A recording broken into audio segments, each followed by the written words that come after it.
Today we gathered here to discuss the multimedia in education, especially in learning English. So let's start by having each guest introduce themselves and share a bit about their experience and incorporating multimedia into English language teaching from their experience, maybe from internship or something else. Okay, you can introduce yourself. Hi, my name is Mahir. Yeah, hello, my name is Inas. I am student of TFL group of 281. Hello, my name is Ayan. Hello everybody, my name is Narsam. I'm also a student of TFL. So the first question is, do you know guys, English teaching has come a long way. Also we will discuss how traditional methods has evolved with the integration of multimedia tools. So I think we all know that it was integrated well, but let's talk about the advantages and disadvantages of multimedia in language learning. So let's start with the... Can you start? Okay, we start from the advantages, right? I think when we use the multimedia tools, it's mostly like games and stuff. Yes, I agree. It's good for students, Yeah. but not at each class.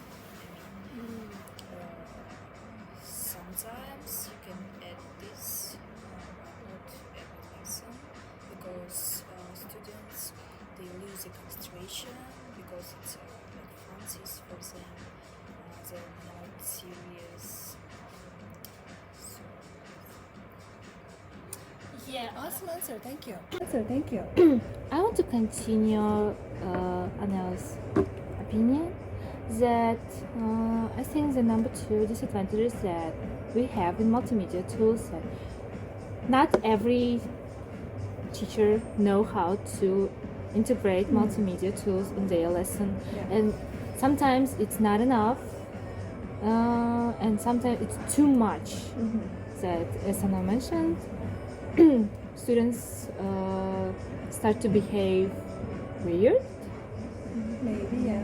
That they think that it's not a lesson, it's just a game, and sometimes they don't understand what was the reason of this multimedia of the lesson when the multimedia tools wasn't enough. Yes. I would like to add that some disadvantages include problems with compatibility of devices. For example, in our country we had a lot of problems with connection and other major problems. Yep. Awesome.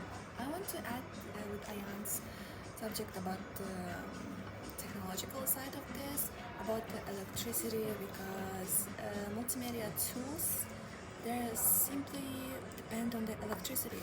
And if the electricity cuts off, there will be no lesson if it's fully depends on multimedia, so we should not fully depend on it. And also about the internet connection. Without it, most of the multimedia tools and also online websites will not be, how can I say, yeah, useless, thank you. And they will be, how can I say that, we cannot even reach them without the internet or Wi-Fi. So it will be really inconvenient if we fully depend on it, yeah. Thank you. Yeah, I agree with you. Can you read the next question, Ilas, please? Oh, what about the advantages of multimedia tools? Advantages, okay. So, do you have something to add, Nazim? Oh yeah, of course. There's actually a lot of advantages because all we've been learning throughout this course, it's advantages of it. So I think the first one and the most common one, it's easy to use.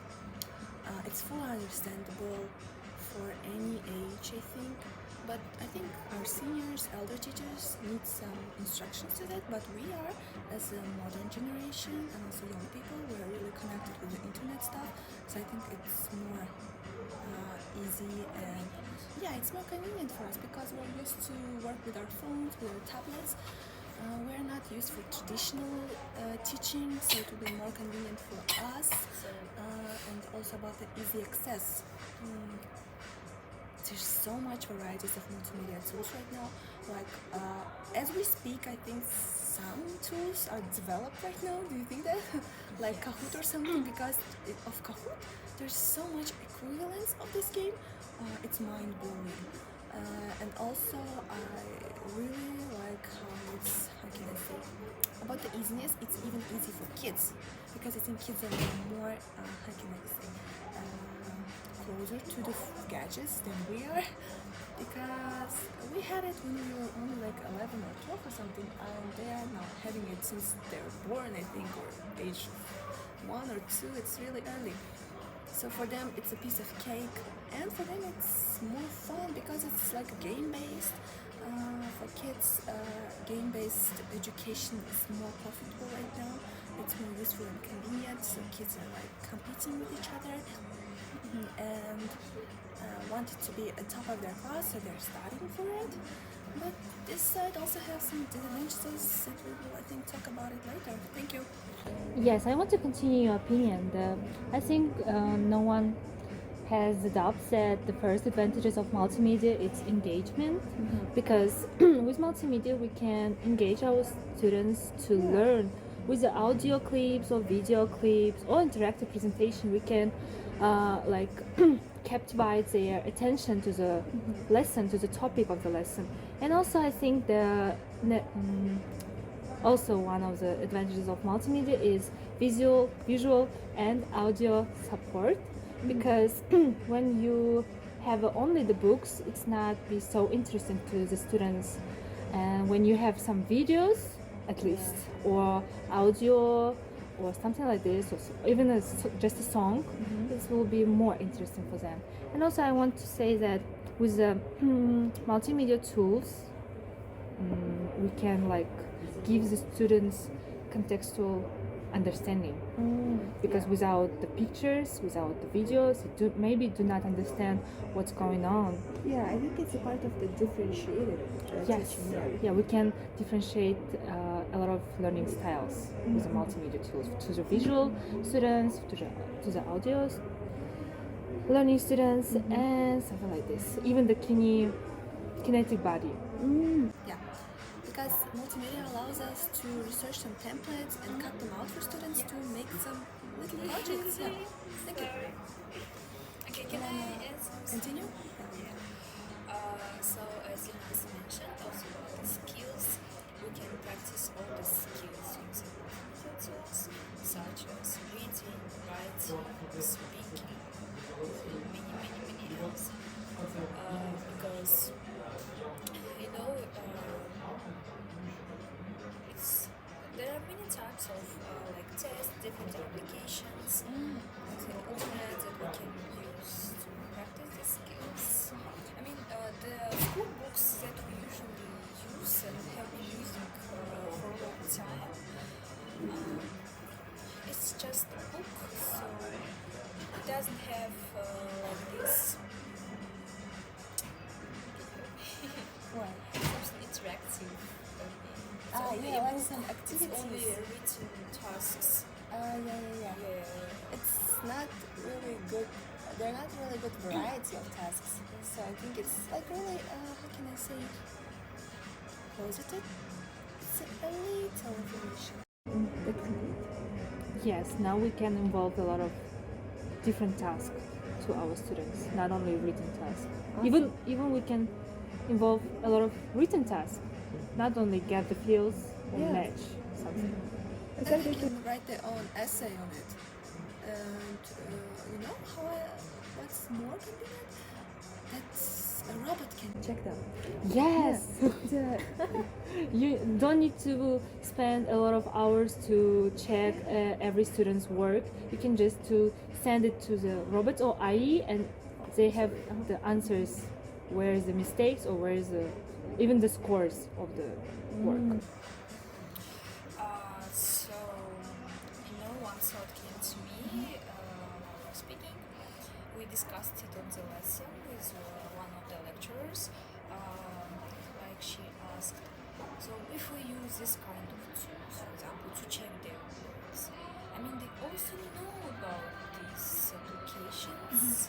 What if they cheat? How can we prevent cheating? As I mentioned as a lecturer, even without the IE and robot, students can cheat because they know how it works, how teacher works, how teacher checks the words, and they even cheat without the gadgets or phone or anything. So I think It's not only Yeah, about I think we cannot do anything to prevent it. Maybe it depends on the student themselves because their honesty and they're willing to learn. Because as I was a student in school, I cheated a lot. So. okay, I think everyone cheat at least one time. Without AE, and then at this time we still cheated because we found this we had photo math. yeah, and we found the correct answers in some questionnaires or like ответы на or something else. Yes. Even without the internet, some people cheat. So Yeah. Sorry. cheating was always here. Question popped up in my head. Have you heard about the news that governments are trying to ban the phones from the lessons? I mean, so students can't use their phones while the lesson. Yeah. What's your I mean, it would be opinion on that? kind of difficult. I mean, if you have such a task where they need the They can use their phone with teacher's permission. That's good. It was in the law. They say it.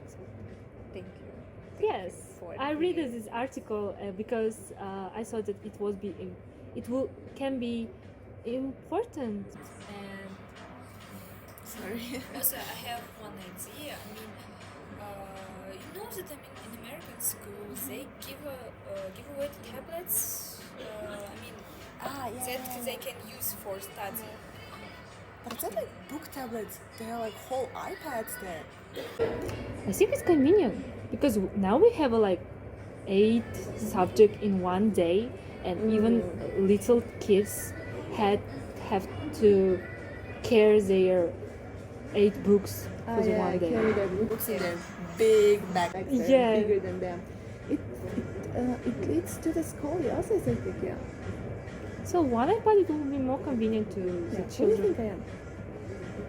I agree with that because I think using multimedia technologies helps with expressing their creativity, right?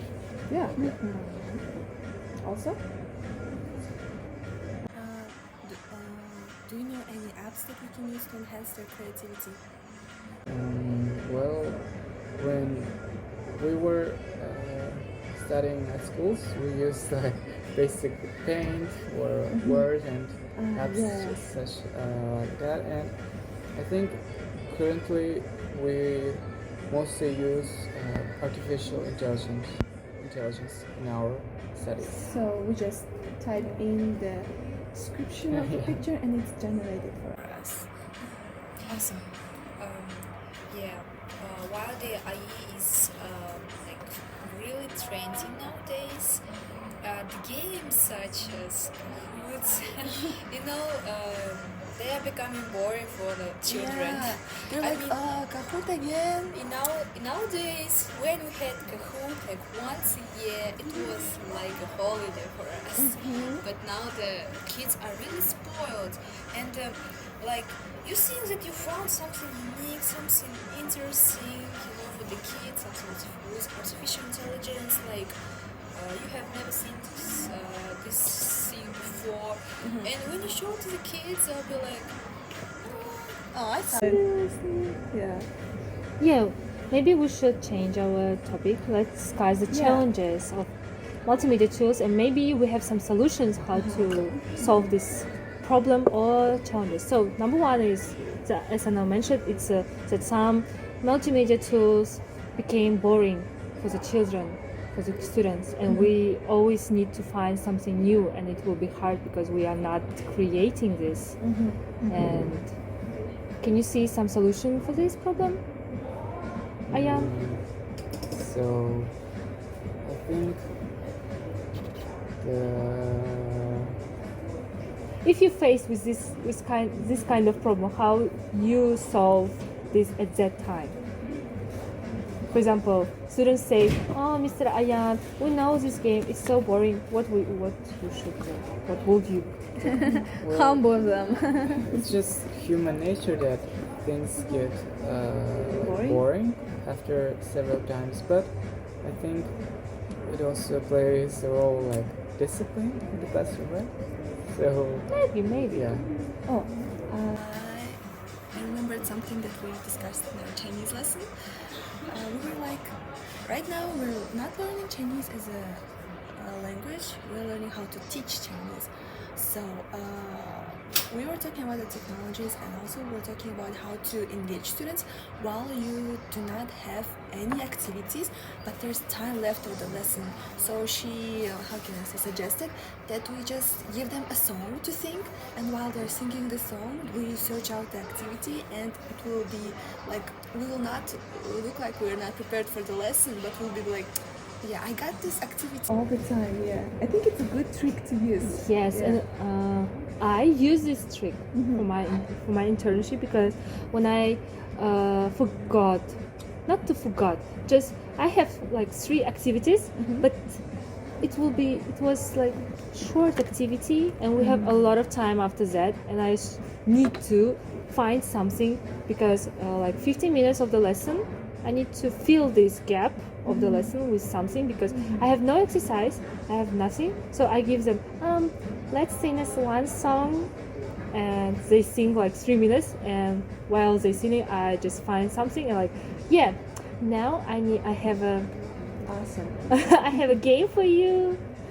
Awesome. And I wanted to add about how do we, about the solution of the boredomness of the children into such activities.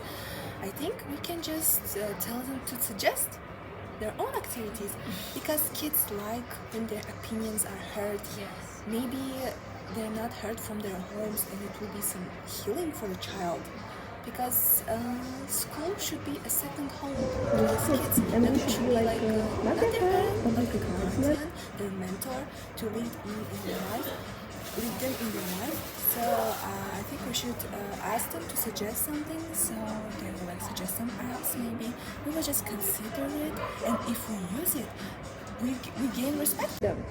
Yeah, and I think it's a good idea, because when you ask the children, like, can you help me to find something new, because I think they can help, because they spend a lot of time in the internet than us, and also, as you mentioned, they use internet and gadgets from the time they was born, and also maybe they have a lot of interesting apps or websites they already know, and you can integrate them to your lesson. Awesome. And then, do you have something to add? Yeah, let's continue the subject of challenges. We mentioned it first. It was internet connection. Like, it's something that are not in our hands really, because while my internship, I wanted to play different games, but then I forgot that not all of them they have like mobile internet. So what did I do? I shared my internet connections with them. I mean, I shared it. Yeah, so it's a Solution for the internet connection thing. It's really awesome, yeah. But I mean, it's kind of. It's kind of money consuming, yeah. Yeah, I think the government should cover those expenses.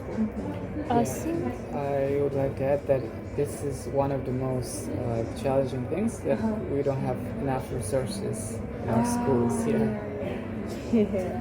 And also, I noticed that a lot of challenges are connected with money consuming. It's Because- a financing thing. Yeah, you want to add something interesting, but you don't have enough money to do it. I mean, My like head teacher at school while my internship, she told me like you should find some different interesting activities each lesson. Like you should print something out. Like you should always print something out. But I don't have a printer myself, so I usually played online games with them, because like printing out paper worksheets for 5 different grades. I mean, 20 people in each class. It would be kind of money consuming. It will be really And expensive. also, I don't So- understand why What? older teachers. Yeah, all the teachers. Let's discuss this topic and move on to the next question. Okay, I don't understand why older teachers think that paper sheets, worksheets are interesting and they are multimedia tools. And we use, like, give them a lot of another multimedia tools, but they do not accept it. Like, no, I prefer worksheets. Yeah. Because it was the most innovative thing that was created during their studying. Yeah, They were prepared to become but if you give them like an online lesson, they might forget about it because it does not have any physical appearance that will remind them of them. But sometimes this paper sheet, they will like unpacking their bag and it will slide out, and they're like, oh, I forgot to do that, and they will do it. But at the same time, I agree with you. It's really inconvenient to print them out, and it's also like paper consuming. Like we should not consume such so much paper to some one task that could be done online. Yeah. So let's move on to another question. Okay, yes. Next section of our podcast, maybe you can share the stories of using multimedia tools in your classroom and how it impacts the students' enthusiasm of the learning. Ayan? When I had my internship, I had a task to create a project using multimedia tools, and it was really like welcomed by my students because they, for them, it was really engaging, as if they use those technologies in their everyday life. For example, one of them created like a website that was helpful for disabled children or children with disabilities. Yeah. Okay. Okay, website is really wow. Not all the students can create the websites. Yeah, it was in English? Yeah. Impressive. Oh, Really, it's what grade awesome. is this? That's great. It's really good. It's really good. Even we cannot. It was really hard. Okay, Ahmed, do you have some stories? Maybe not success stories, maybe some sad stories. Okay. I mean, I had a lot of grades on my internship, like the whole parallel of 8th grade, like 8A, 8B, 8B, 8G, and so on and so forth. So, I mean, the classes with the best grades, I mean, how do you call it? A students? A students? No. I mean, the classes are divided like Top class maybe? Kinesicsky and Yeah. Simple. So they were Just call it divided. top class. Top classes. Centers, basic classes. So, I mean, with top classes, it was kind of easier because most of them, they knew something, they were engaged, they were attentive. But with basic classes, I mean, they don't even answer in Russian. I mean, you ask them something like, how are you doing? Like, how is your day going? Just tell me something. And they just look straight in your eyes and stare and say nothing, literally.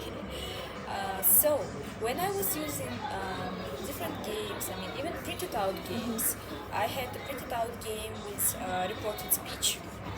I mean, they were written different. Because, how do you call it? Because Rules? I mean, Like school? they were written something like wash the floor or eat a lemon. Some chores maybe. Commands, Not really. orders. Orders. Yeah. Yeah, recorded orders. So they were supposed to like show it like how are they doing this activity, and children had to guess like, oh, He said to wash the floor. he told him to wash the floor, something like this. And the whole class was like interested in this activity. Awesome. It's great. I don't really remember using multimedia. Like, we did it with books because in my class there were no interactive board, unfortunately. So we had to move on to other classes, like chemical, I think, like technological ones. And we had like a interactive board, and we played some games. So my teacher, that were like head teacher of this class, told me they really like quizzes. Like they really like quizzes. They're not bored of it. So I made each each topic of the lesson. I made some quizzes to evaluate their knowledge, and it was really helpful.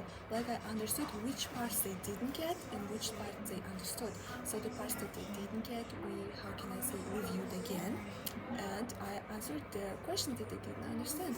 Like, I think children will not tell you they didn't understand something themselves because they're embarrassed, maybe. Like, most of them embarrassed of their classmates, or maybe most of them, like, how can I say, think they did not need it. They're afraid to show that they didn't know something. Yeah, they're afraid. They're afraid of the shame, embarrassment, like we were in school. So I think it's a great tool to evaluate and understand. It really helped me throughout the internship. It made it a lot easier. And my teacher told me like the grades of the students really raised up after this. I mean, these quizzes are like kind of needs analysis and also like assessment. Yeah. Like we can use it like kind of Summative, formative, yeah.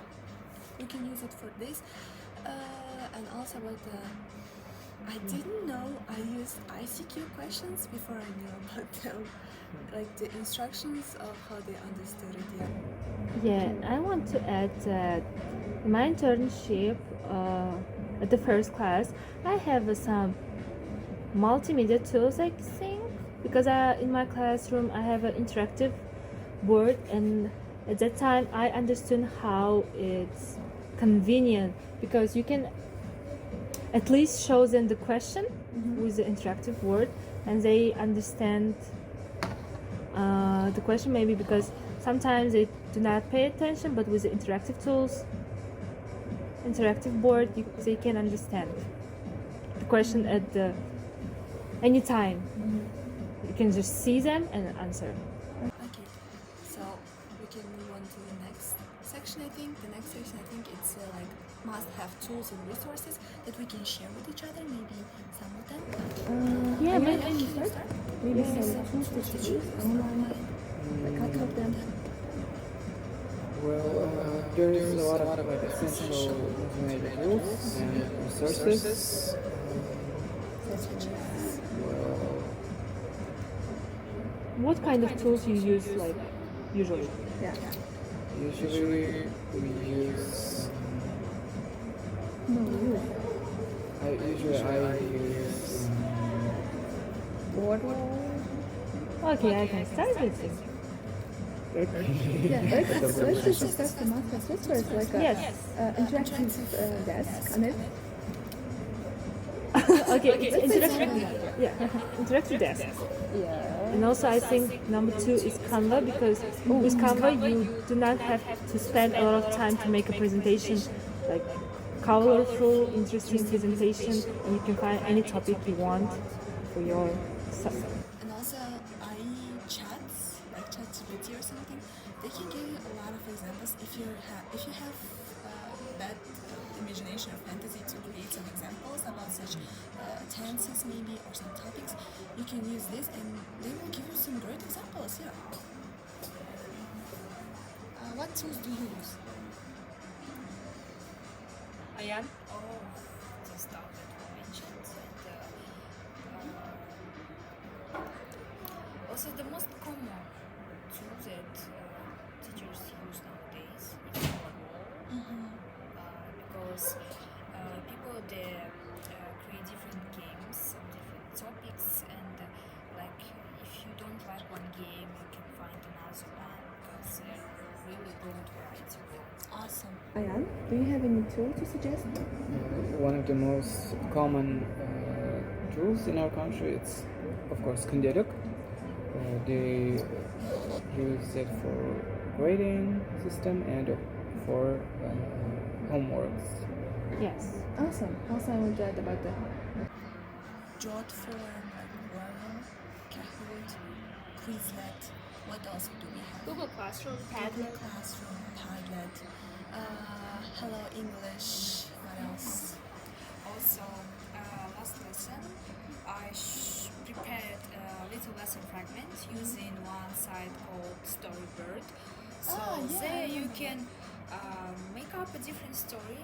So there you can find like different pictures, arts, and based on them, students can write their own stories.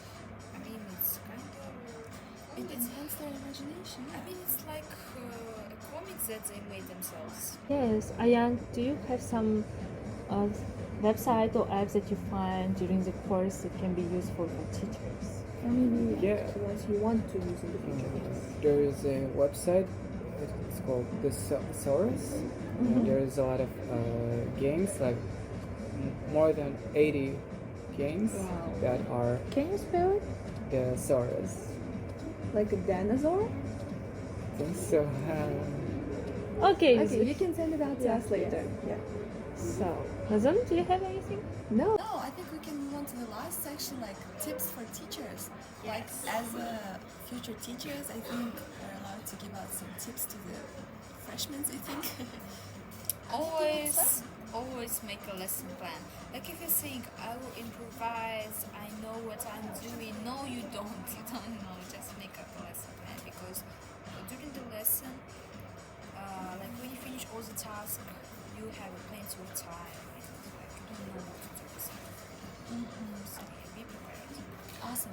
And also, I think the tip I want to share is that you should always find something relative to your content, not any activities or multimedia tools. You really know how to use them, how to integrate, and what kind of objective you want to research with these multimedia tools. You always know.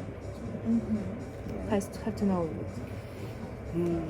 Well, of course, I would suggest to include differentiated instruction because it helps our students with their needs, individual needs, and it helps with effective learning.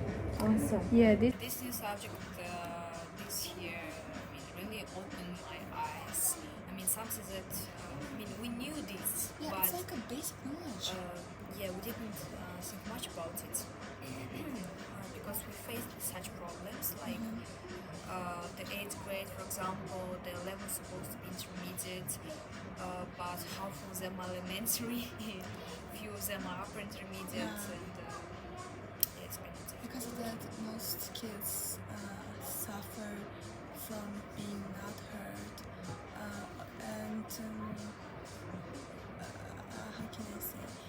They're stuck on the same level because of some kids they're at lower level, so they're stuck at the same level for several lessons. And also I want to add to the plans about always have a backup plan, because sometimes you would not have, like how we said, internet connection maybe, or access to interactive task.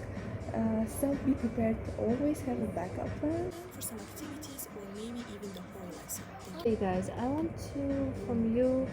to hear from you how feedback and reflection is important for the lesson. I would like to start. So feedback is important not only for students but for the teachers as well, because when I had my internship in the few last days, I printed out like feedback sheets and gave to the students, and they wrote a lot of stuff that helped me to become a better teacher. Awesome. Actually, I did it too. And they wrote such sweet messages. Also, feedback not only helps them, but it also helps you to understand how much students appreciate you and how much you are a good teacher. And also you understand how great of a job you did. Like no matter what you did, it's a great job. You tried your best. This feedback and reflections help you understand in which, how can I say, sections to improve and which sections are developing you.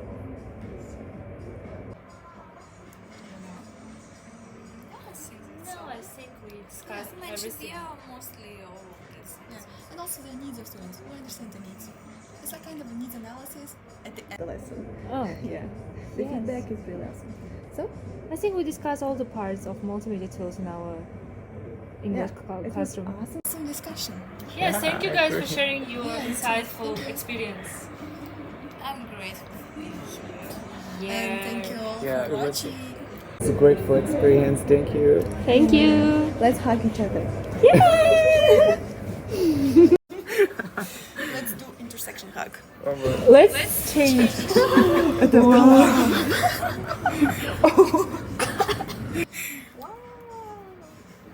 We did it.